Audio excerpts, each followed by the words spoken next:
I don't tell this story often.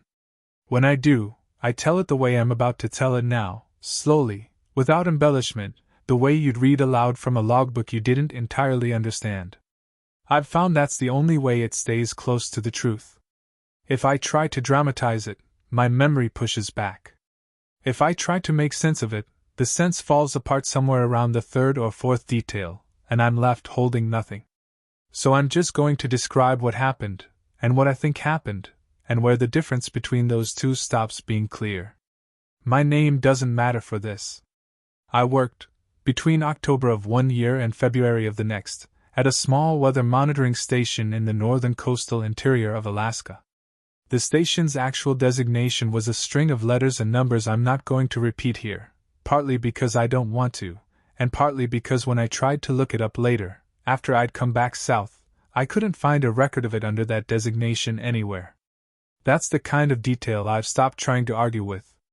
The station was about 90 miles inland from the Beaufort Sea coast, built sometime in the late 60s as part of a network of meteorological and atmospheric monitoring posts. By the time I arrived, it was a 4-person facility, 1 supervisor, 2 technicians, and a rotating relief operator, which was me. We logged temperatures. We monitored storm cells moving down off the Arctic. We maintained equipment. We relayed reports south on a fixed schedule. The work was procedural and the hours were long and the pay was, for what it was, generous. I want to be clear about something before I go further. I took the job because I wanted to be alone. I had reasons. They aren't relevant. I mention it only because, in the months since I came back, several people have asked me whether I think I was already in a state where I might have seen things that weren't there. That's a fair question. I've asked it of myself. The answer I keep coming back to is, I was tired, and I was sad, but I wasn't unwell. Not in the way that question implies. I went up there clear-eyed.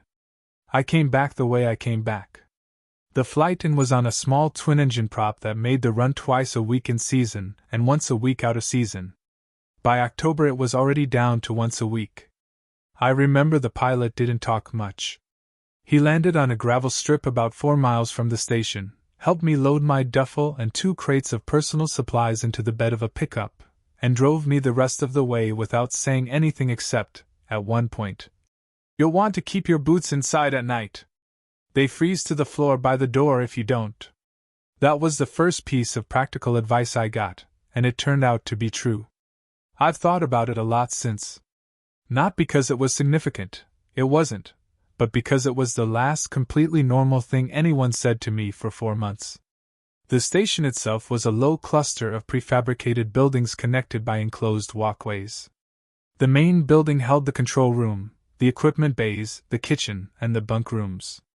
There was a separate generator's shed about 30 yards out, and a radio mast, and a small instrument field with the standard array, anemometers, a Stevenson screen, a snow gauge, a ceilometer pointed up at the dark. Everything was painted the same shade of dull orange so it could be found in a whiteout. Everything was banded with ice. The supervisor's name was Havers. He was somewhere in his 50s, narrow, quiet, with the kind of face that looked like it had been kept indoors for a long time. He met me at the door, shook my hand, showed me my bunk, and walked me through the control room. He spoke in short sentences.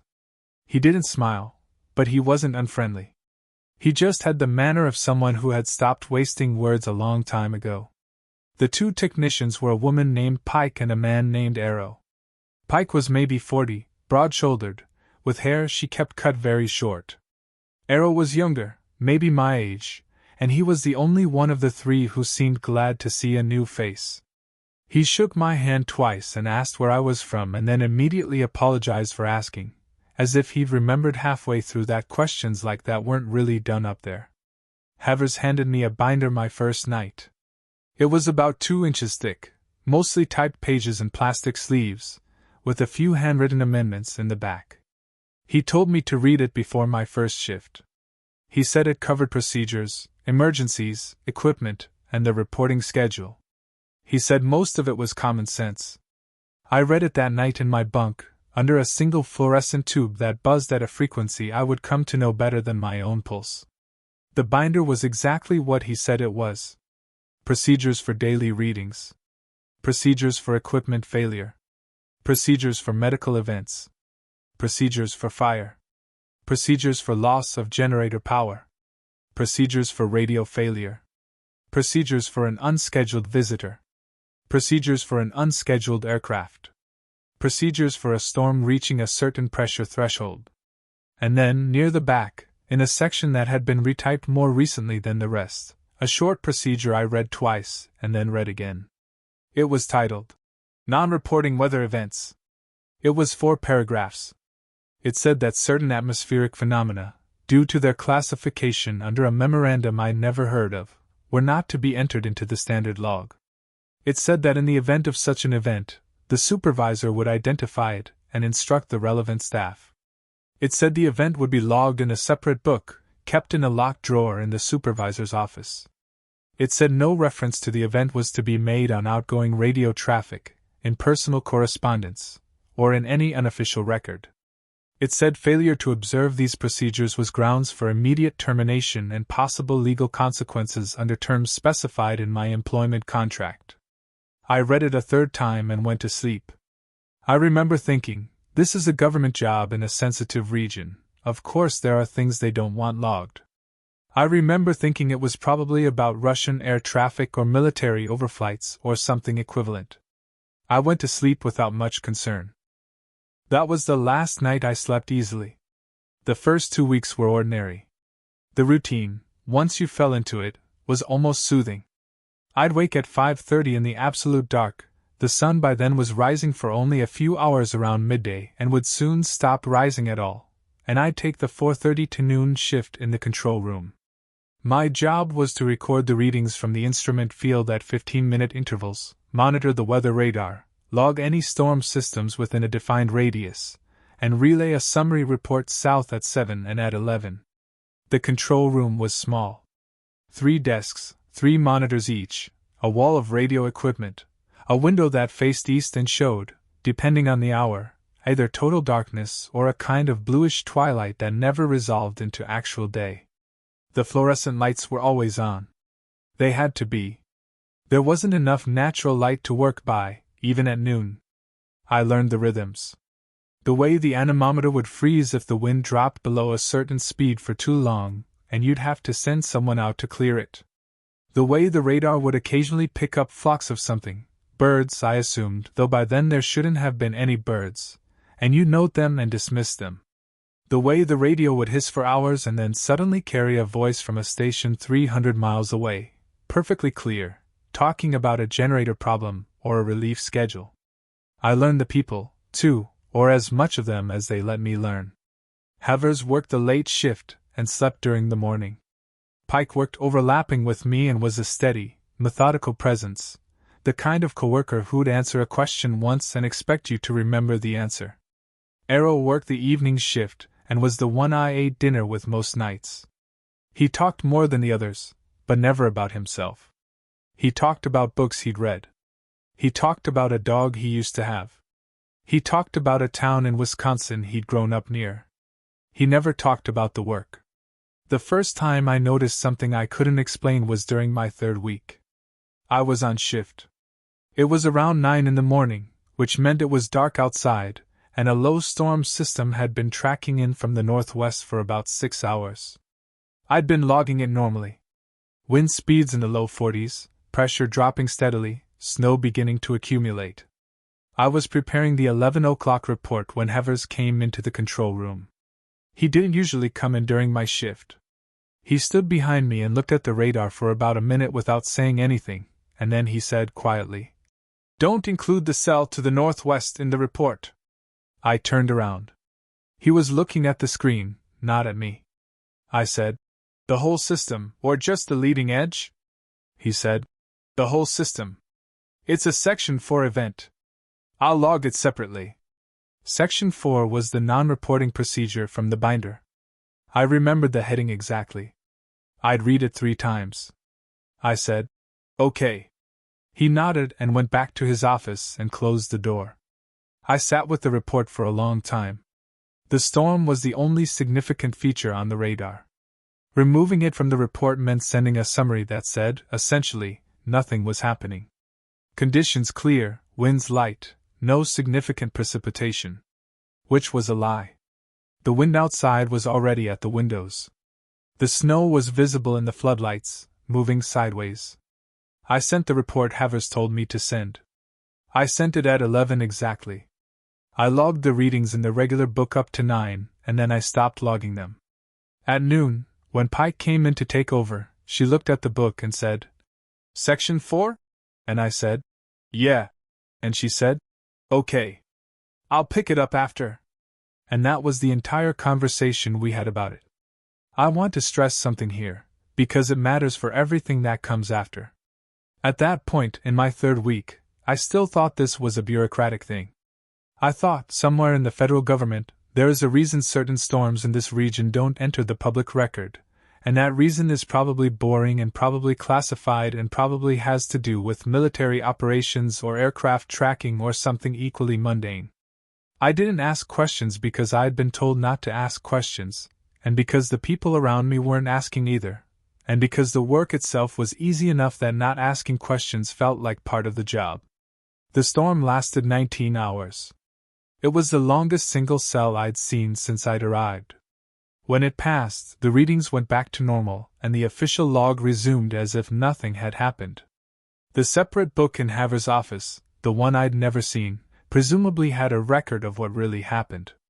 The regular book had a clean gap, with a line drawn through the timestamps and the notation, Section 4, written next to it in Havers' handwriting. I went to bed that night and didn't think about it much. Or I thought about it the way you think about a strange policy at a new job. You note it. You file it away. You don't lose sleep over it. The pattern, once I started watching for it, was not subtle. In the next 5 weeks, 4 more Section 4 events occurred. They were always storms. They were always the larger systems, the ones with sustained winds above a certain threshold and pressure drops sharper than the surrounding weather. They were always tracked normally on the radar until Havers or Pike identified them, at which point they vanished from the official record and continued in the separate book. I never saw the separate book. The drawer it was kept in had a small key that Havers wore on a cord around his neck, and which I noticed he never took off, even when he was sleeping.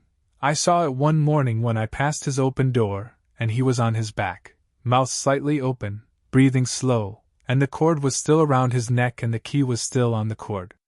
I started noticing other things too. The radio was the first. Our outgoing reports went south on a scheduled frequency, but we also monitored a number of other channels, partly for situational awareness and partly because some of the other stations in the network would occasionally call in informally, equipment questions, supply requests, gossip. The chatter wasn't constant, but it was regular. You'd hear voices a few times a day. During Section 4 events, the chatter stopped. Not gradually. The moment Havers identified a storm as Section 4, the other channels went silent. Not static, silent. The hiss you'd normally hear, the low background of the open frequency, just dropped out. The radio sounded the way a phone sounds when the line is dead. And then, hours later, after the storm passed, the hiss would come back and within an hour or two someone 300 miles away would say something about a coffee maker and you'd realize the network had been holding its breath. I asked Arrow about it once. We were eating dinner. Some kind of canned stew, which was most of what we ate by then. I said, "Why does the chatter stop during Section 4s? He didn't look up. He said, "They stopped transmitting." I said, "Why?" He chewed for a while. Then he said, "Same reason we stopped logging. It's the protocol." I said, "But why is it the protocol?" He put his spoon down. He looked at me, and I remember his expression very clearly because it was the first time I'd seen it on his face. It wasn't fear. It was a kind of careful blankness, the way someone looks when they've decided in advance not to react to whatever you're about to say. He said, "I don't ask, and you shouldn't either. It's better." I said, "Better how?" He said, "Just better." And then he picked up his spoon again and finished his stew and didn't say anything else for the rest of the meal. The second thing I noticed was the safety routine. During Section 4 events, the staff did certain things that weren't in the binder. Or they were in the binder, but they were in the back, in a section I hadn't paid much attention to on the first read because it was titled Supplementary Procedures, and seemed to be made up of small, technical addenda. The supplementary procedures, I came to learn, were the real protocol.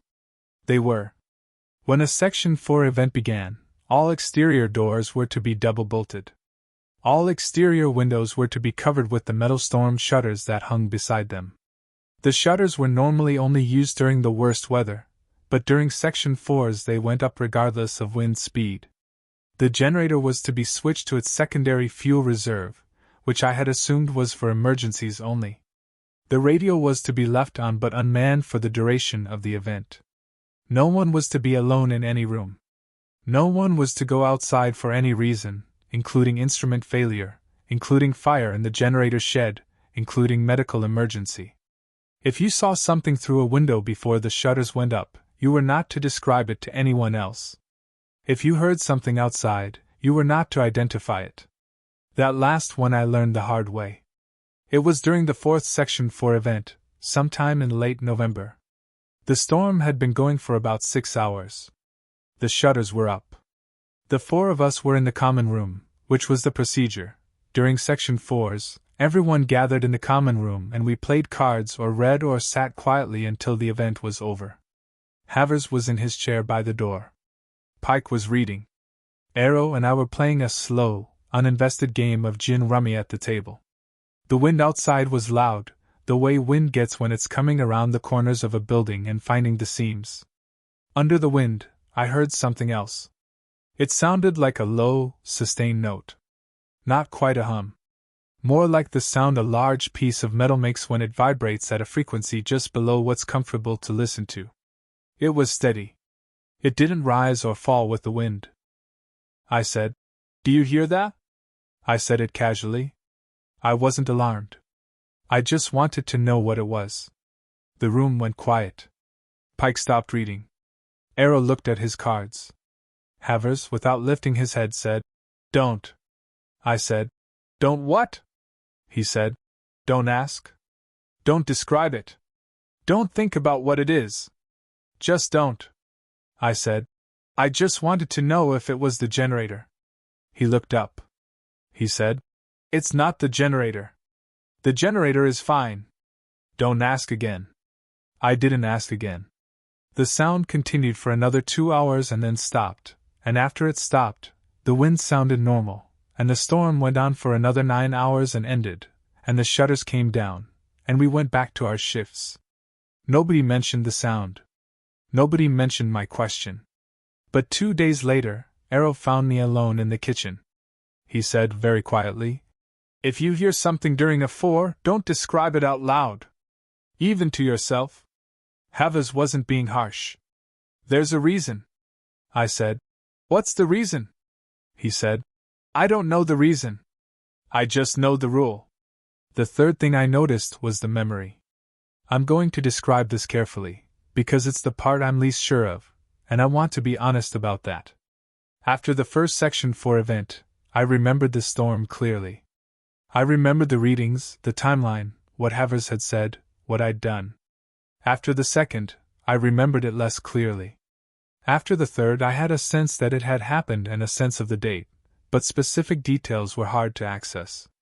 After the fourth, the one with the sound, I remembered the sound, and I remembered Havers telling me not to ask, but I couldn't remember what we'd had for dinner that night, or who'd been on shift before the event began, or how long the storm had lasted. I would have said, if asked, that it lasted maybe 4 hours. The log in my own handwriting said 11. I noticed this. I started writing things down in a private notebook I kept under my mattress. Not the events themselves. I wasn't willing to break the rule about unofficial records even then, but the things around them. What I'd eaten. Who I'd spoken to. What I'd been wearing. The notebook is the only reason I can give you the dates and durations I'm giving you now. Without it, I couldn't tell you which Section 4 was the one with the sound and which was the one where Pike cut her hand on a can opener and bled into the sink for 20 minutes before she noticed. The notebook also tells me, and I have it in front of me as I'm telling this, that on the morning after the fourth event, I asked Arrow at breakfast how long the storm had been. He said, 11 hours. I said, I would have said 4. He said, yeah. That's normal. It does that. And I wrote that down, and then I underlined it, and then I didn't write anything else for 2 days. By December, the dark was complete.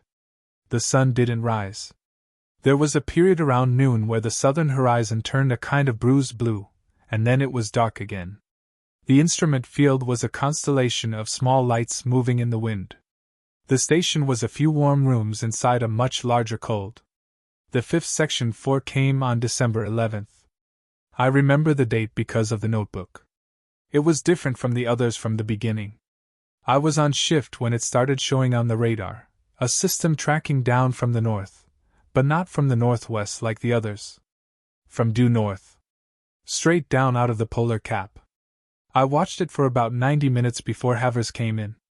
He'd been asleep. I don't know what woke him. He came in still in his thermal layers, his hair flat on one side, and he stood behind me and looked at the radar for a long time. Longer than usual. He said, "When did this start showing?" I said, "About 7:30. He said, "And it's tracking south at what speed?" I said, 22 knots. "Holding." He said, "Pressure?" I said, 981 and dropping. He was quiet for a long time. Then he said, "I want you to wake Pike and Arrow." Quietly. "Don't tell them what it is. Just say I asked for them in the control room." I said, "Is this a 4?" He said, "I don't know yet." That was the first time he had ever said he didn't know. I went and woke Pike and Arrow. Pike came immediately, without a question. Arrow sat up in his bunk and looked at me and said, "Is it big?" And I said, "Havers wants you in the control room."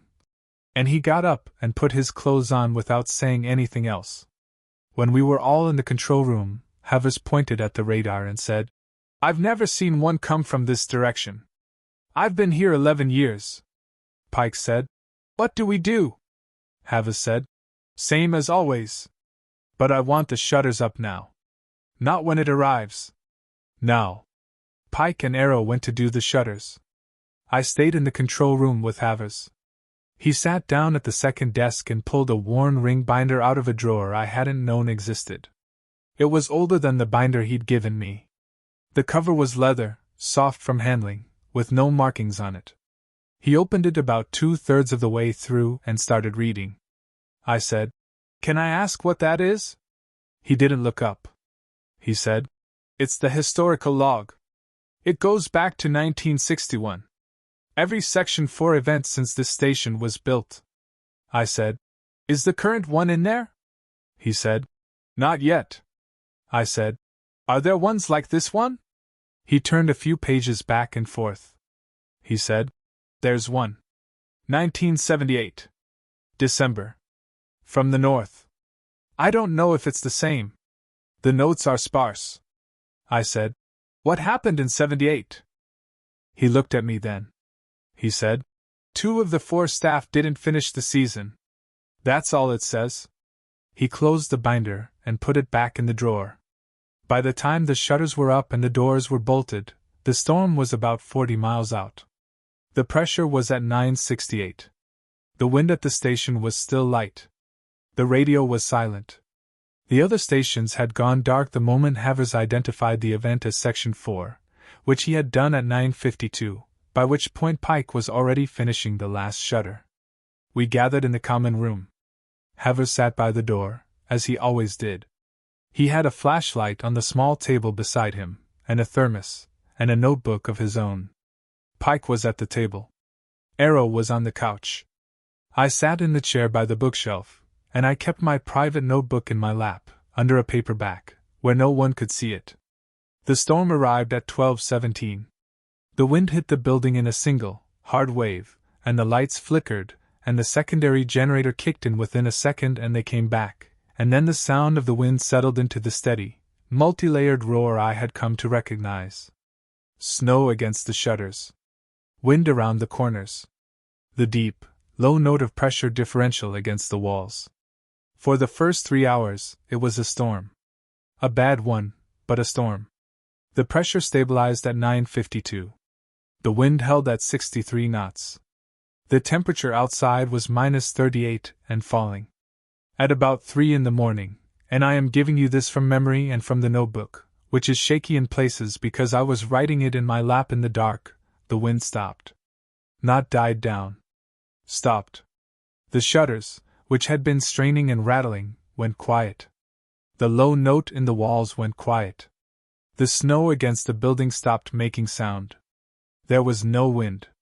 The pressure on the gauge in the corner of the common room, which Havers had been watching, was still at 946. Outside, by every reading we had, there should have been weather.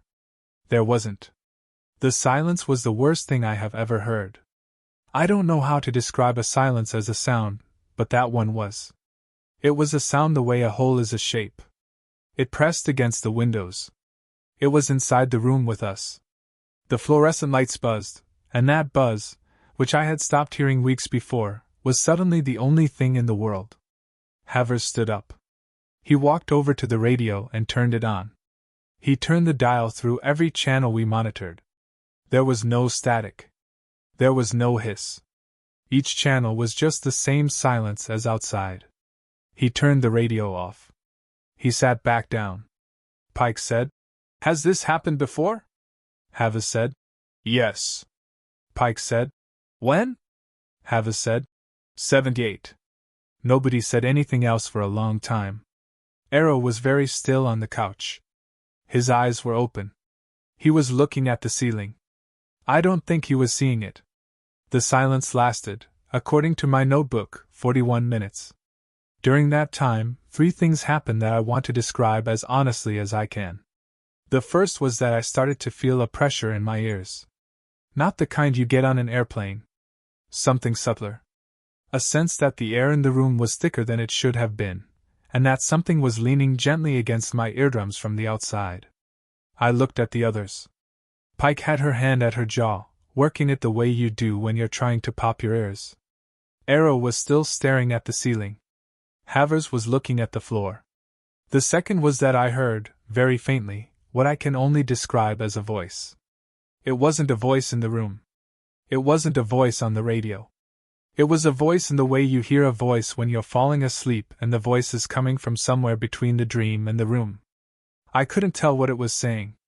I'm not sure it was saying anything in a language I would have understood. It was the sound of a voice without the content of a voice. It lasted maybe 10 seconds, and then it was gone, and I looked at the others and none of them reacted, and I didn't ask. The third was that the temperature gauge on the wall, the one that read the indoor temperature of the common room, dropped from 68 degrees Fahrenheit to 51 over the course of about 20 seconds. The heating system didn't fail. The lights stayed on. The generator hummed on as it had been humming.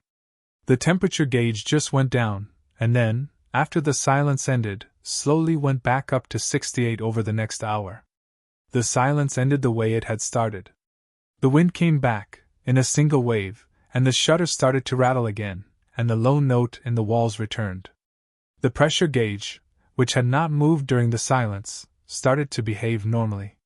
The radio, when Havers turned it on, had its hiss again, and within 5 minutes, a voice from another station, far south, far enough that it shouldn't have been audible at all, said something about a flickering light in their kitchen, and another voice said something back, and the network was a network again. The storm continued for another 14 hours. None of us spoke during the silence, and very little for the rest of the event. When it was over and the shutters came down, the snow outside was piled to the windowsills, and the sky was the color of old iron, and there was no sign that anything unusual had happened except for the readings, which Havers wrote into the leather binder for a long time that morning. The day after the December 11th event, I asked Havers if I could see the historical log.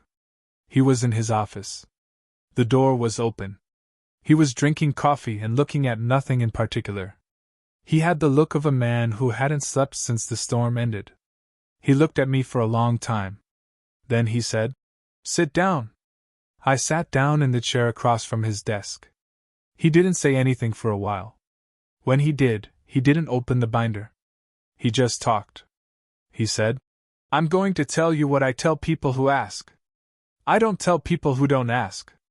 You asked, so I'm telling you. You can decide what to do with it." He said, "I don't know what they are. Nobody who works here knows what they are. The people who designed this station may have known, and the people they reported to may have known, but I've never met any of them, and the documentation we have here doesn't say. What I know is what I've observed in 11 years. Certain storms in this region behave in ways that don't match the physics we use for the other storms. They come in from directions storms don't usually come from. They have pressure profiles that don't match their wind speeds. They have, on rare occasions, periods of what I can only call stillness, which is what you experienced last night. During those periods, instruments behave incorrectly. Radio behavior changes.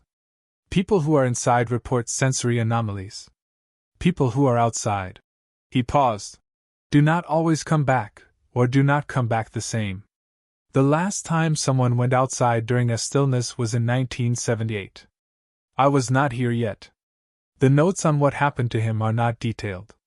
The station's primary function, as far as I can tell, is not to forecast weather. It's to identify these events, log them in a way that doesn't enter the public record, and confirm that they have passed. The public record exists, in part, to make sure that the events do not appear in it. That's what we do. That's why we're here. I don't know what's inside the storms. I don't know if there is anything inside them at all. I have my own ideas. I'm not going to share them, because the rule about not describing what you hear and what you see is not arbitrary. People who describe things in detail have a harder time afterward. People who don't do better. That's what the historical log shows. I'm following the rule because the rule has a track record." He drank his coffee. He looked at me. He said, "Do you have any other questions?" I had many questions. I asked one. I said, "Why doesn't anyone outside this network know?" He said, "I don't know that either. I've thought about it. The best answer I have is that whoever set this up made a decision, a long time ago, that the events are easier to manage if they're not believed in.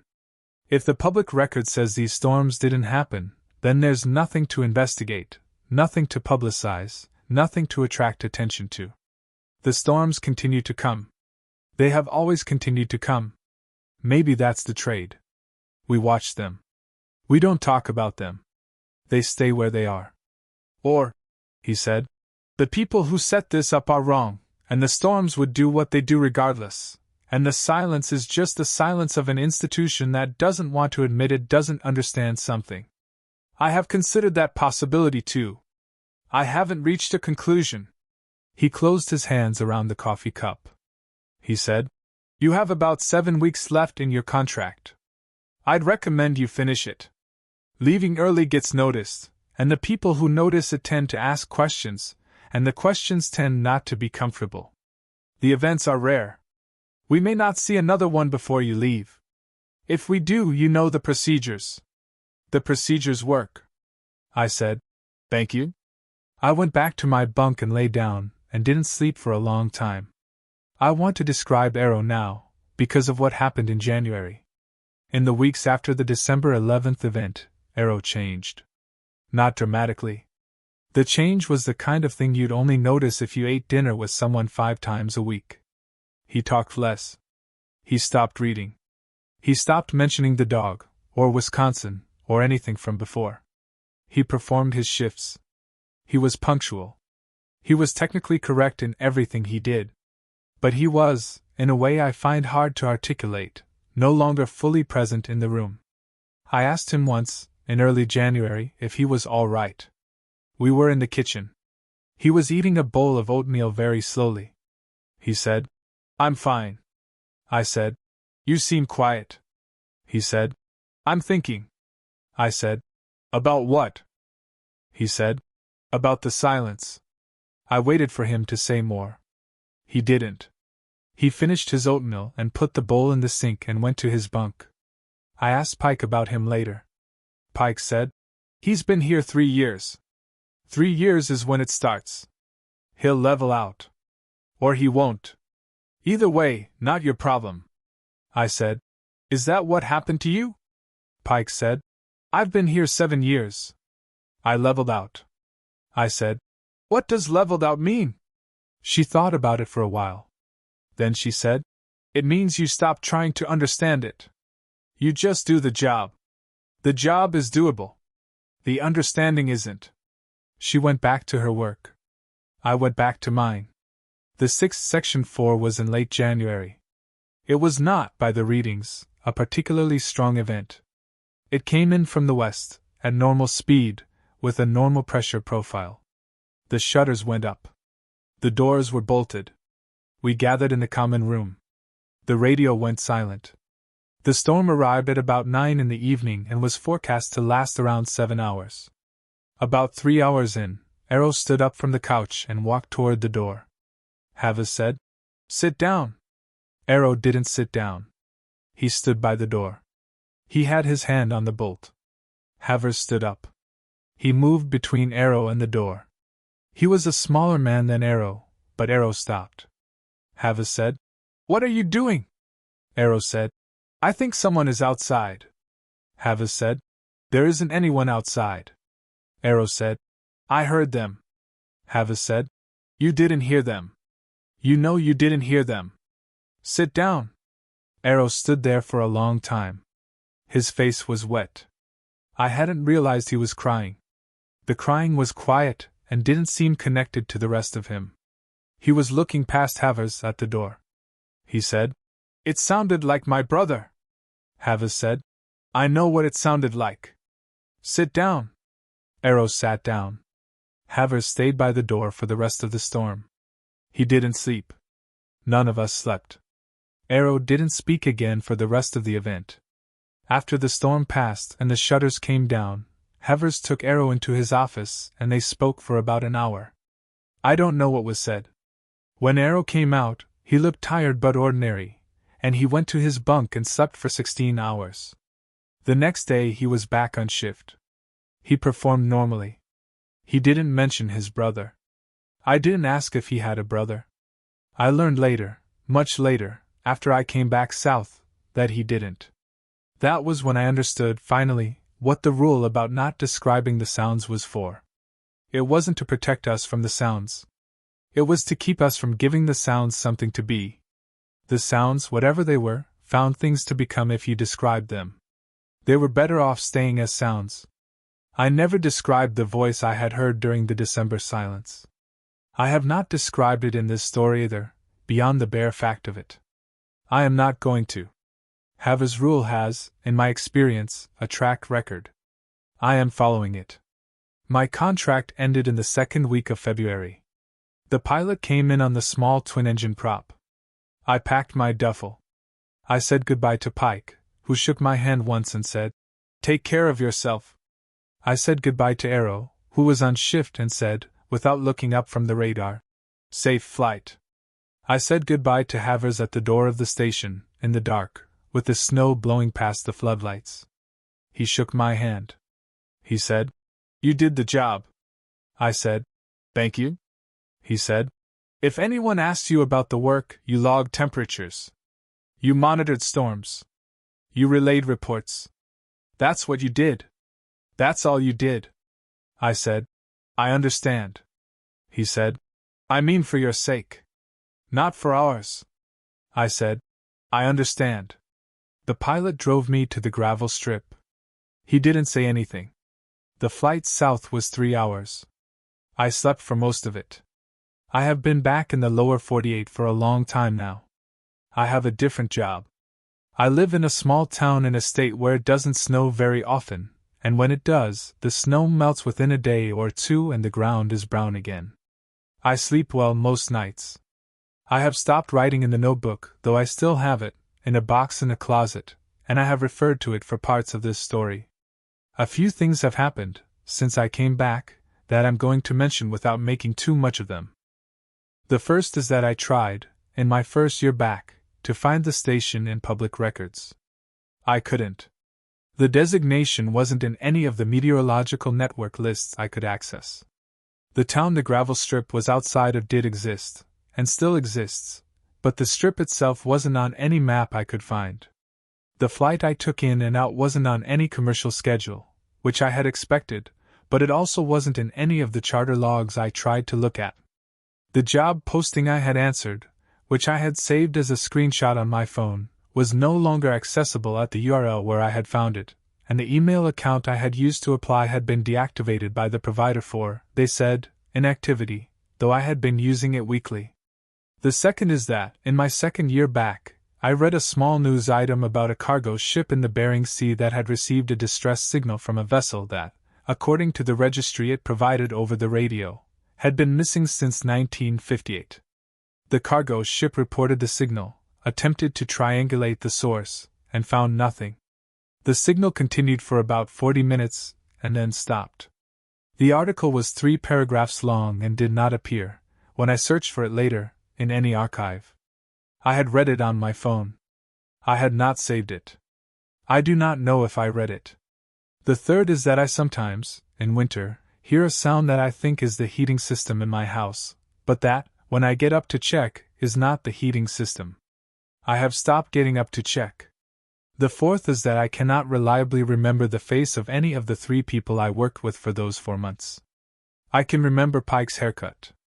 I can remember the cord around Haver's neck. I can remember Arrow's hands, which were small and chapped. I cannot, when I try, assemble these things into faces. The faces are blank in the way that faces in dreams are blank. I do not know what this means. I have decided not to investigate it. I'm going to end the way Havers would probably end, if he were the one telling this. I don't know what was in the storms. I don't know if there was anything in the storms. I know that certain weather events in northern Alaska, during the months I was there, were excluded from the public record by a procedure with a binder and a separate book and a key on a cord around a man's neck. I know that during those events, the radio went silent across a wide area, and the instruments behaved in ways that don't match the physics I was taught, and there was, on one occasion, a stillness inside a storm that should not have been still. I know that a man I worked with heard his brother's voice in a storm and tried to open a door, and that he did not have a brother. I know that the historical log goes back to 1961 and that there are events in it that nobody alive at the station now witnessed, and that the events have continued at roughly the same rate since the station was built. I know that the distress signal the cargo ship received, from a vessel missing since 1958, may or may not be a real news item I read on my phone. I know that the dates line up with the historical log in a way that I have not allowed myself to think about too carefully. I know that the storms come down out of the north, and that the north is very large, and that there are not many stations watching it, and that the stations that are watching it are not telling anyone what they see. I know that the public record says nothing happened. I know that the public record is wrong. I don't know how wrong, and I don't know about what, and I am not going to find out. The procedures work. I am following the procedures. I have logged temperatures. I have monitored storms. I have relayed reports. That is what I did. That is all I did. If you live in a place where it snows, and if one night the wind stops in the middle of a storm, and the silence inside the silence presses against your ears, and you hear a voice that sounds like someone you knew, don't describe it. Don't name it. Don't open the door. Sit down. Wait it out. The storm will pass. The record will not show that it happened. You will not be sure, afterward, that it did. That is the best I can tell you.